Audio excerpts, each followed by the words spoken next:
Hi, everybody. Welcome back to our first online class for Midwestern Italian. For those of you who've been here before, you know I'm a Midwesterner from Chicago. Grew up in a big Italian-American household. And this is kind of the food that we grew up on. This is our bread and butter. This is our favorite stuff. A little bit about me if you are new again. I am a chef here in the downtown Edmonds location, about 20 minutes north of Seattle. Our beautiful studio space called Table for 12. We host in-person cooking classes and online cooking classes. Really, really fun experience, more like a dinner party, less structured, really, really relaxed and cool, which is kind of like my style of cooking, relaxed, easy, fun cooking. So that's this menu today. We're doing a little roasted broccolini with a little whipped ricotta base. So we'll char up some broccolini. This is a recipe that came to me because I love broccoli. We did another broccoli recipe with feta in our chicken piccata night class. This is just, you put it into a really, really hot cast iron pan that's nice and preheated, and we'll get a developing char all over these little florets here while it steams the stem. For those of you who don't know broccolini, this is broccolini. It comes in big, big stalks and stems. It's a hybrid between asparagus and broccoli.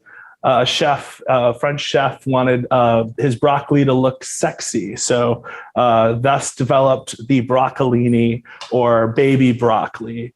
Still has that broccoli flavor, but it's just a little bit more elevated and a little bit sexier, like the name implies. So we'll char this up. We will make a little whipped ricotta with a little lemon juice, spread it as the base, and have that nice charry flavor with a nice light lemony ricotta at the bottom. So, so good. And then for our main star, we're going to make Fettucine Aglio. So that's the pronunciation, but we're Midwestern Italian. So we're going to use the Midwestern slang for it, which is aioi. This is a dish that my family made weekly. This is a dish my grandma made for us. My uncles made for us. It's basically garlicky Italian buttered noodles, and they're so freaking delicious and so easy. Like all my classes, I set them up so that they're quick, easy, snappy, fast, something you can put together with ingredients that you have at home or ingredients that you can pick up and put together in less than 30 minutes. So this is a quick recipe for you guys. So I'm going to do a little knife skills for chopping up some garlic as we lead into some of our new classes that we're doing this week. So yeah, watch along with me. Grab a drink if anyone's cooking. If you're just watching, get a beverage. I am drinking some LaCroix, some tangerine LaCroix. Cheers to everybody. Thanks for coming back. Thanks for my new people. Cheers. We have a question already, Chef Don. Ooh, a question. I just have plain water. I'm boring. Oh, that's okay. I'll accept it. Elizabeth would like to know, is broccolini the same as rapini? Great question. So absolutely not. Rapini is bitter. So rapini has like a lot more leaves. It has the florets, and it's very illusioned like it's broccoli, but it's actually very bitter broccoli. So what you'll do is you kind of cook it the same way as you would cook broccolini, but you really need to I like to put a little sugar on my rapini because it brightens up the bitterness. Sugar kind of counteracts bitter, and lemon juice. So the only difference if you were putting rapini in here is I would just add a little sugar, a little honey. I'm adding honey to this recipe too, so that just sweetens the ricotta. But good question. Good questions. Okay, so like I said, this is a quick recipe. I got my water boiling, got my cast iron here. I'm going to start preheating my cast iron now. While I prepare some garlic. Claudia, do you mind swapping to our B can? Thank you so much. All right, guys, so this is something new that we're doing, a little knife skills. So if you're following along at home, or if you just want to learn a little bit more, when we are holding a knife, we don't want to hold it back here. We want to hold it up here. This gives us more control over the knife. When we're back here, we don't really have that same control. It's kind of like my arm is a little bit working too hard. And you want to get a comfortable grip, but also have that control over the knife. We're going to make this into a paste. So really all that matters right now is the way that we're holding the knife. What I'm going to do with this garlic clove is I'm going to smash it with the side of the knife, and I'm going to scrape it against my cutting board. So I got 4 fingers on this my left hand, and then I'm just kind of extending my finger on the right as I pulverize it. Look at it's fully gone, but I'll scrape it up, and here it is. So that's how you do a garlic paste. Really, the only time you want a garlic paste is when you're throwing something in a dip or a salad. This just helps infuse the garlic flavor much quicker. So I'll show you again. I'm just dragging it. So I'm kind of putting pressure here to hold this and like protractor the garlic. And then I'm just scraping it up with my finger. Always, this is the dangerous part of any knife use when you're scraping things off the knife. So make sure to just watch your fingies when you are scraping this. So always away, down, just like that. Cute, right? All right, so this is going to be for our ricotta. Let's get that done ahead of time.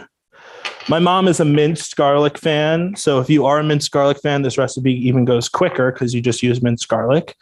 But what I like to do for pasta aglio is slice it nice and thin. So I'm going to curl my fingers up here like this, curl them back. So when I put my fingers up against the knife, you see how my fingers aren't even close to that knife. Super duper important when we're cutting to keep your fingers away from the knife.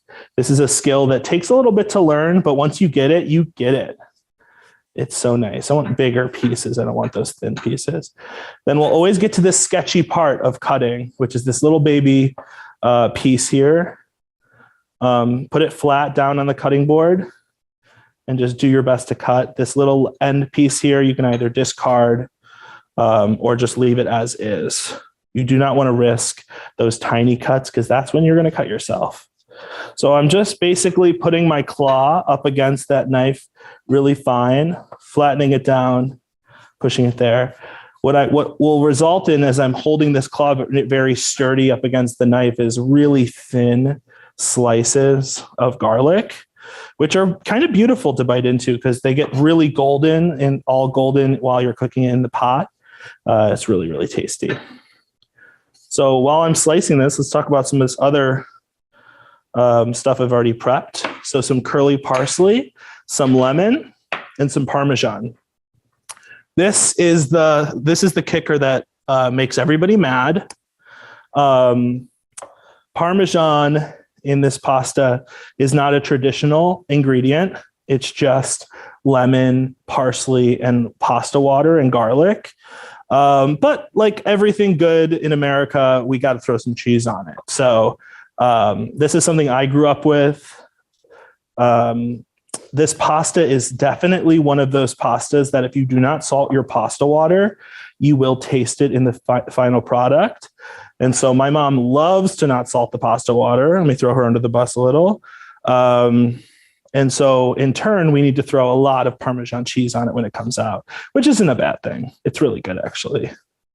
More Parmesan cheese, the better, honestly.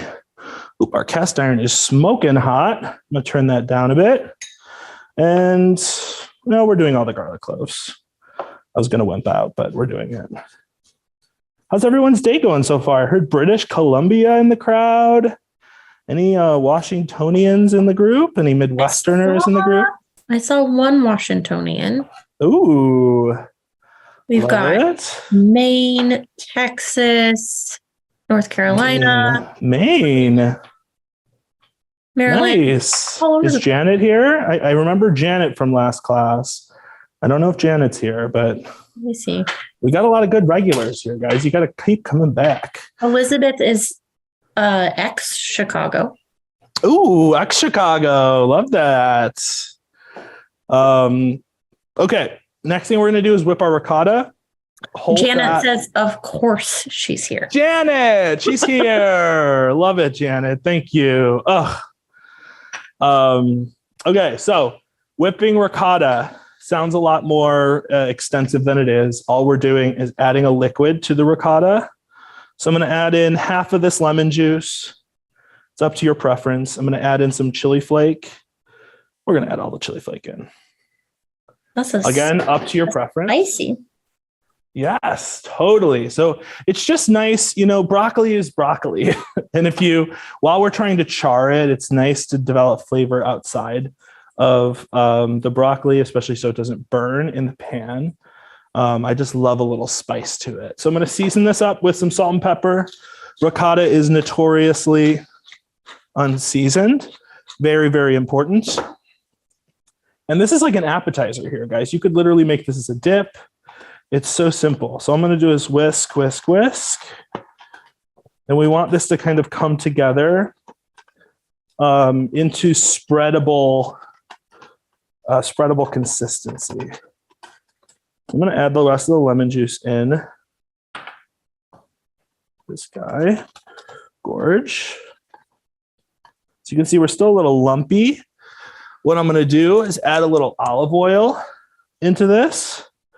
Olive oil is just going to kind of impart some of that really lovely fruity flavor into the ricotta, and it'll help it make it more viscous to spread. I think I have all these ingredients and I'm feeling like I might need to make an after class snack. Yes, Christy, I love that. I love that you're even going to make the Hawaiian at home menu too. Okay. I'm just going to make all the things. Yeah, make them all. Just make them all. We're going to taste. Yum. It's so funny how add a little salt, a little lemon juice, how similar this tastes to like a yogurt or goat cheese. Just add so much flavor and you don't even have to add a bunch of cheese in. This is a really, ricotta is a really good for you cheese.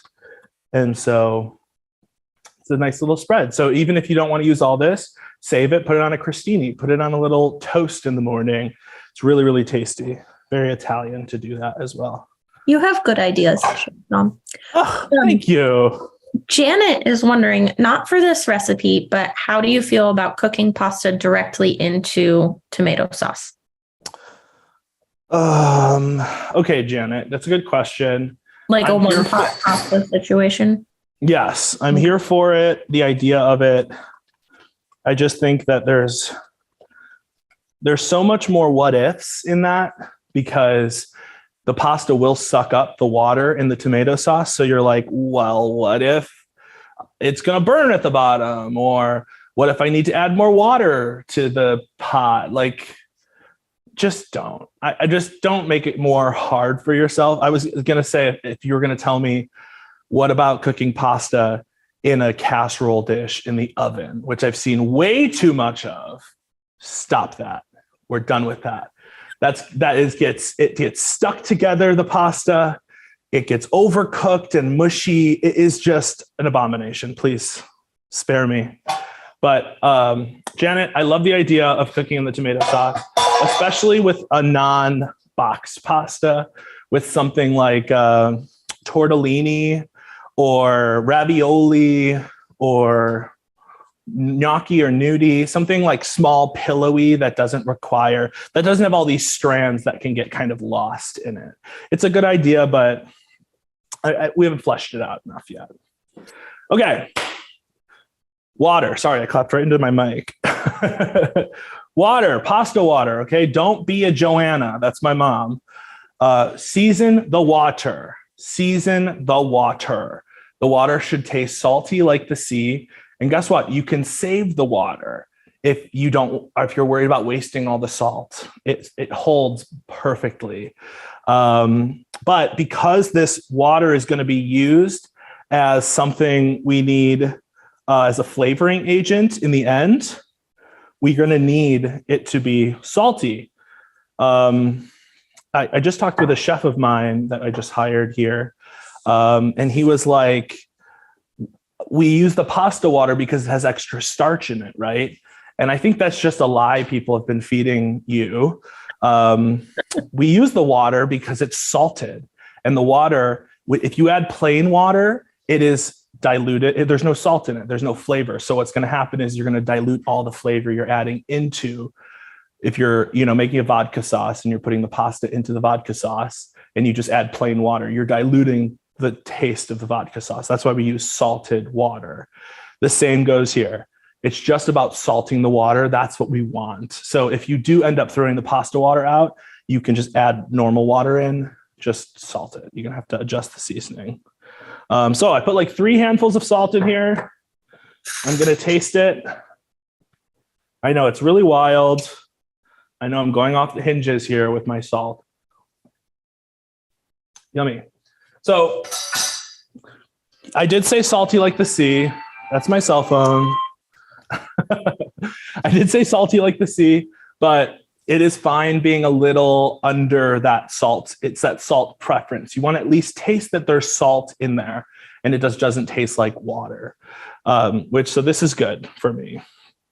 Let's throw our pasta in and then we're going to start our broccoli. Box pasta, a Barilla girl through and through. This feels like the bougie brand nowadays because everyone has their own store-bought brand, but I like Barilla. My mom was a notorious pasta cracker, which I know is so sacrilegious, but who cares? Just do what you want to do. I like to keep mine whole. If you're a cracker, crack away. So anytime you have a pot like this, even if it's not this big, you don't always have to fill up this much water to have pasta. It starts here, and then what you can do is just twist it. Oh, love it. And you can see that. Perfect. You just twist it and then you just let it rest for just a couple minutes and then we'll move it around. Okay. Next thing I want to do is get my broccolini started. So I'm going to add in some olive oil, as Paula Deen says, olive oil. And then broccolini in. Ooh, it's popping. So I just kind of cut the stems, stripped some of the stems so we don't have any big pieces here. It's important when cooking vegetables that you cook them. Ooh, we're popping out of the pan to get them nice and even throughout. First thing I want to do is get all of this broccoli coated in oil. That's what's going to cook every piece here. You can cut this down even more if you want to, but super important that we have a nice hot pan. The secret about this broccoli is if you have broccoli haters in your life, this is the recipe you try on them to see if that holds up. Because I think a lot of people just don't like steamed broccoli, which is just like straight up, super smelly, cruciferous flavor, like smell, and just really no flavor.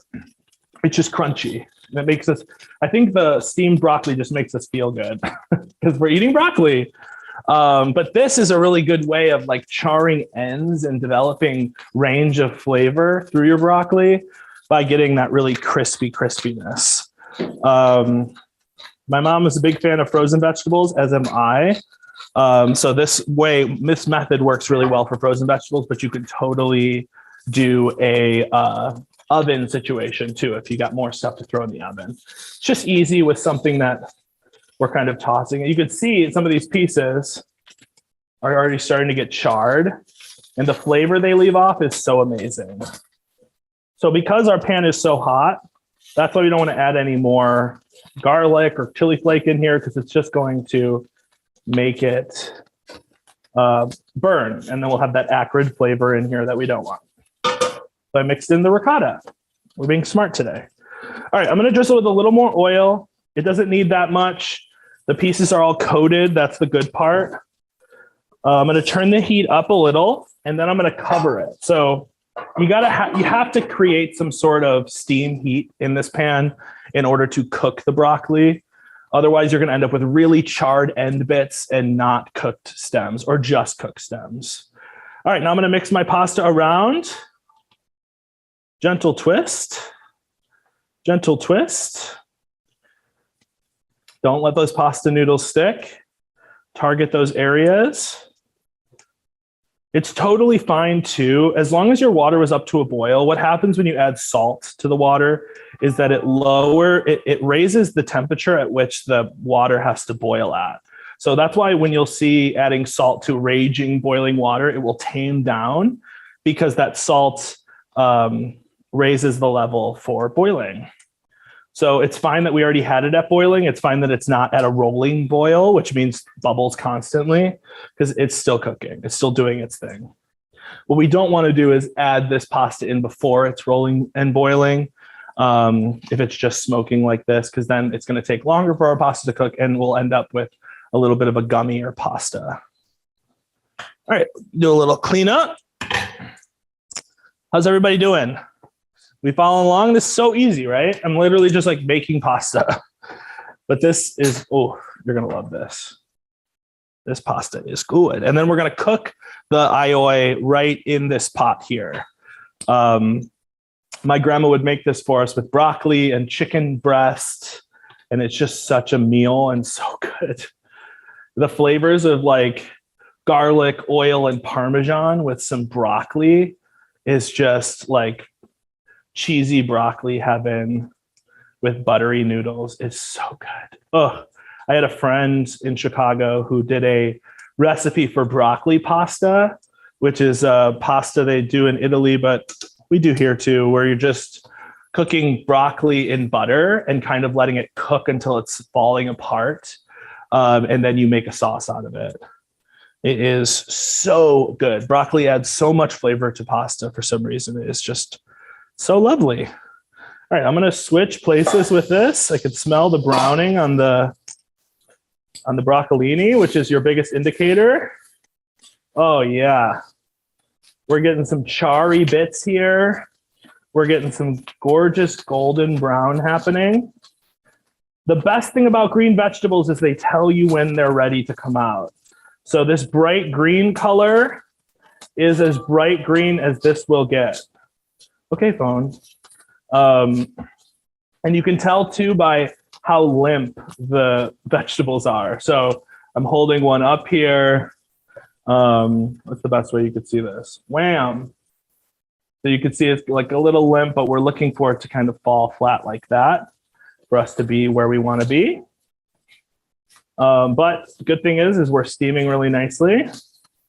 We're looking for a dark green color. So broccoli, just like green beans, will go dark green. If they go to a forest green, that's when we've gone a little too far. Oh, smells so good. And I'm just like so about like cooking vegetables in a very easy way, but with a sauce that really just like takes you home. You know, it's so funny when I first started cooking, I wanted to be a saucier. I watched a lot of SpongeBob and I wanted to know the Krabby Patty secret formula. And I thought that everything good about cooking was about sauces. And it turns out you don't make a lot of sauces. Like you spend like a week doing sauces. But then as you cook in different restaurants and you find out like the aiolis they pair with, or the tangy gremolatas or capanadas that they pair things with, it's so good. Like you realize that, especially now in modern day cooking, everything has a little layer of something new on top of it that makes a traditional vegetable taste refreshing and new. So that's what I love about this now,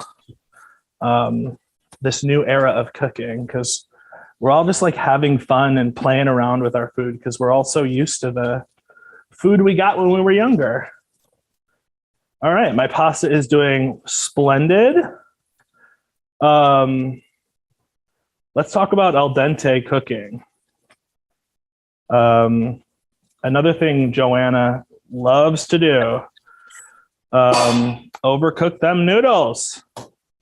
So I'm gonna bite.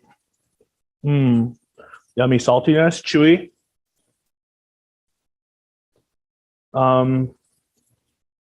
Still got a little bit of a crunch to it. I'm gonna let this go for about a minute more and take it out. This broccolini is done. Got a lot of beautiful charring happening here. What I'm gonna do is transfer this onto a plate while I let that pasta finish. Claudia, do you mind going on the cutting board for me? Gonna make it all beautiful, like.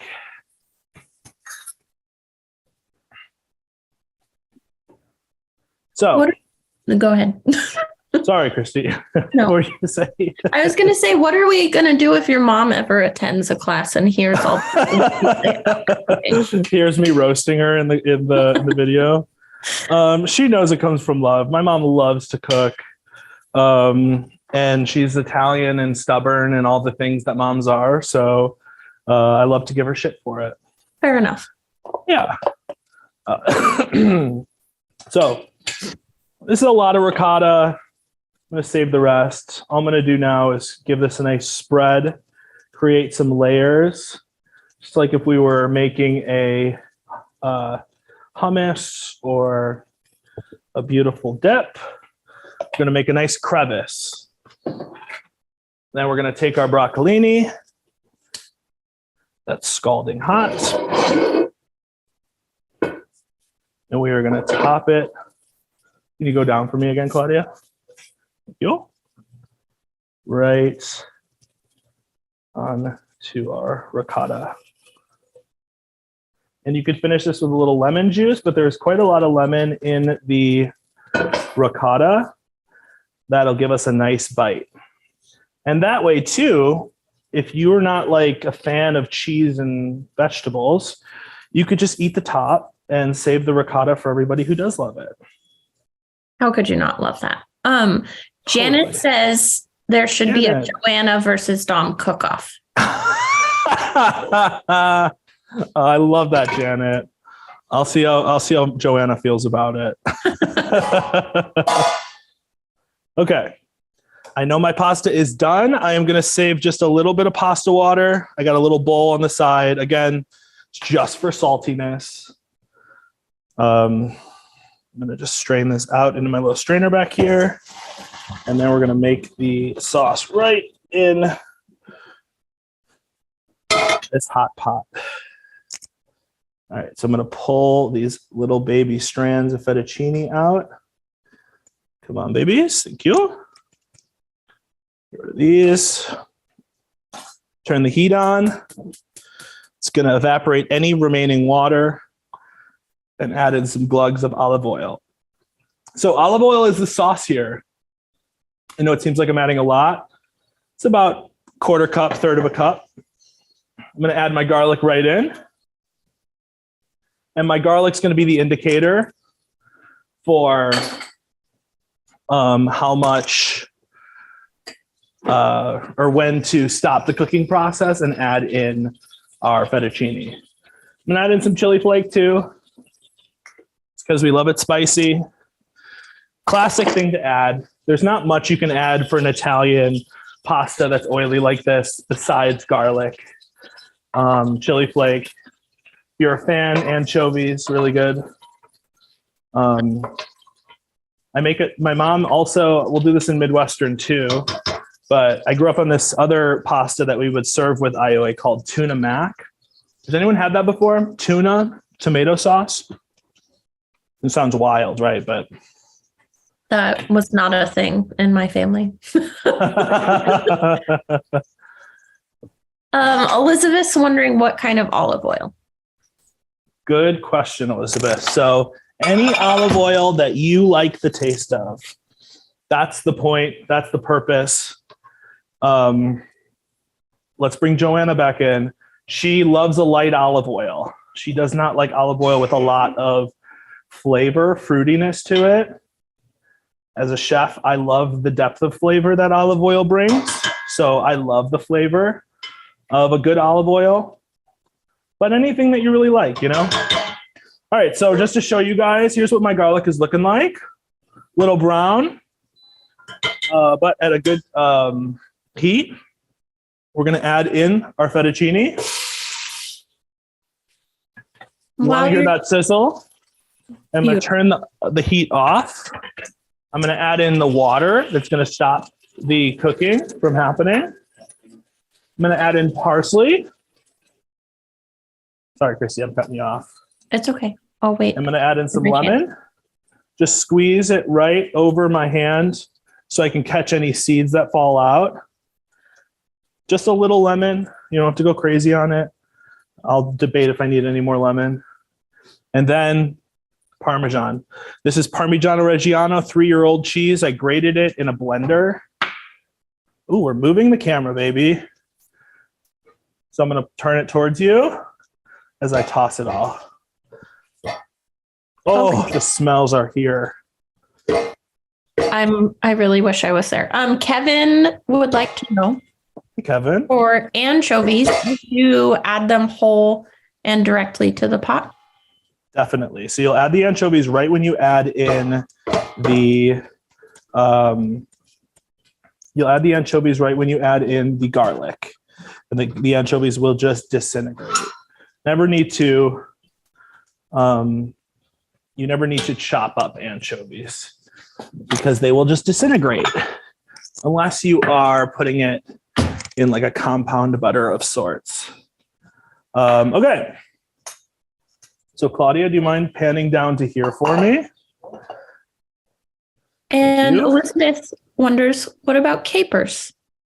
Love capers. So if you're a caper girl, Elizabeth, go for capers.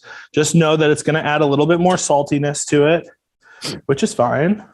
We love salty. And I would definitely pick a pasta that would be easy for capers to go into, like shelled pasta or penne pasta, something where the caper can kind of get stuck. So you're not worried about not getting any capers in your bite. Long pasta is really not conducive to slippery things like that. I'm going to taste the pasta.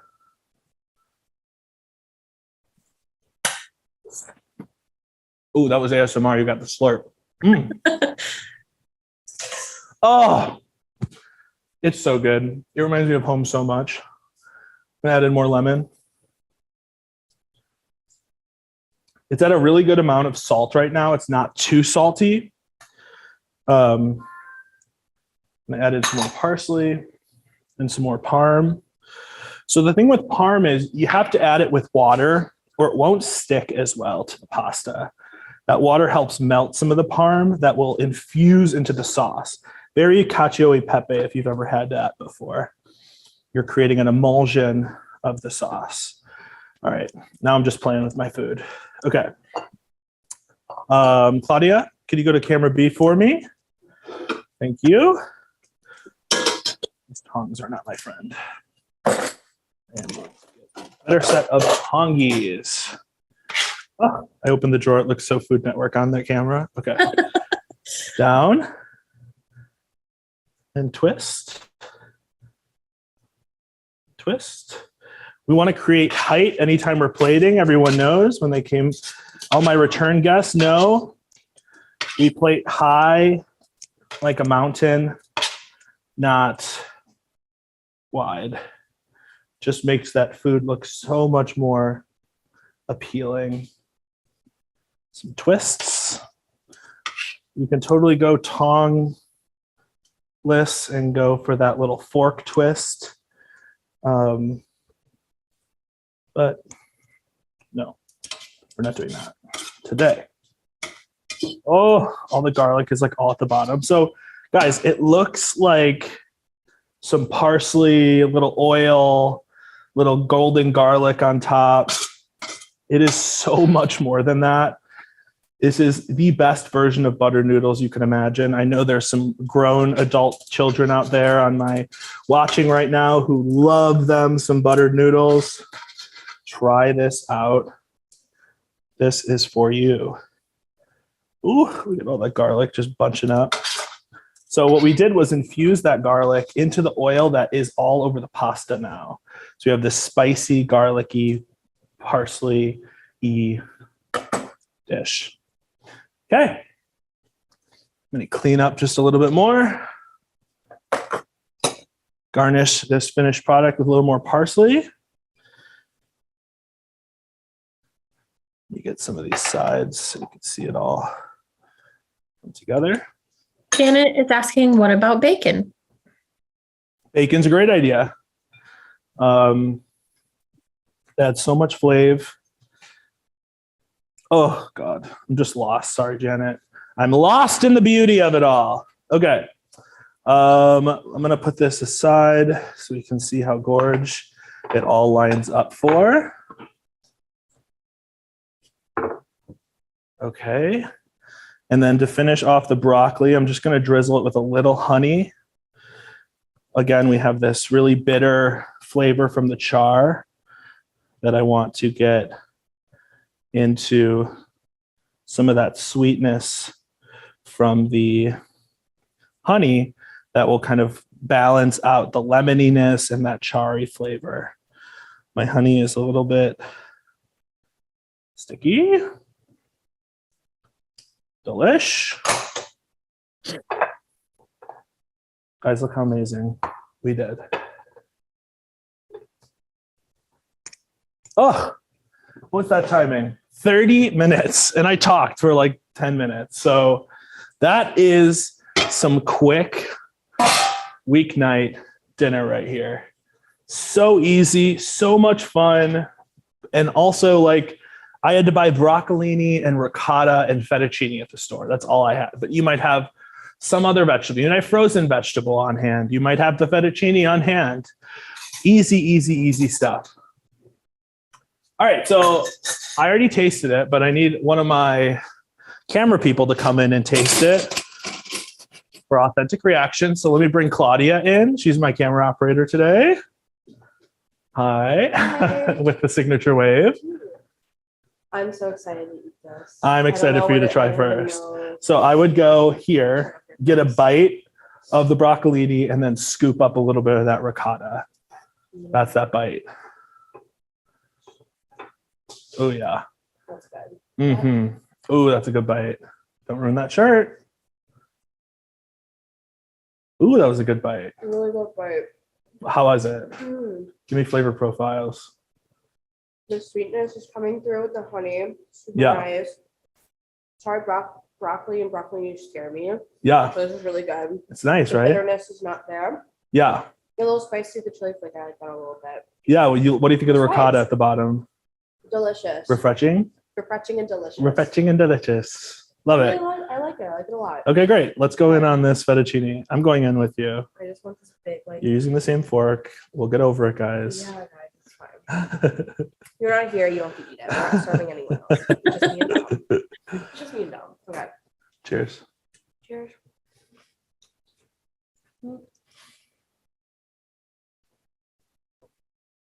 Mm. Cheesy. Mm. I love the garlickiness of it. The pasta is cooked perfectly. Yeah. A Bouncy. very elevated butter noodle. Yeah. I really like it. It's really Done nice. cheese is really delicious. Refreshing and delicious. Thank you, Claudia. You're the best. So good. Okay, guys. Well, another successful cooking class in the books.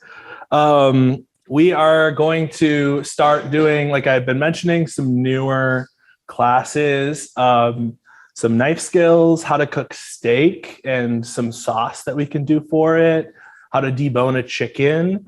So like, let us know, give us some feedback on what you're looking for to see. But yeah, these are coming down the pipeline, should be out at the end of this week. So thank you guys again. Thank you, Christy, for moderating today. Thank you for my regulars, Janet. I think Kevin's a regular too. Thank you guys. Really appreciate it. Come back, eat some good food today. Make this week, and have a good week. Yay. Thanks, Chef Dom. And thanks everybody for joining us today. You'll get an email with the recording of this class so you can watch it again whenever you please. And as Chef Dom mentioned, please keep an eye on the website and join us again for another class. We'd love to have you. All right. Thank you. Have a good day.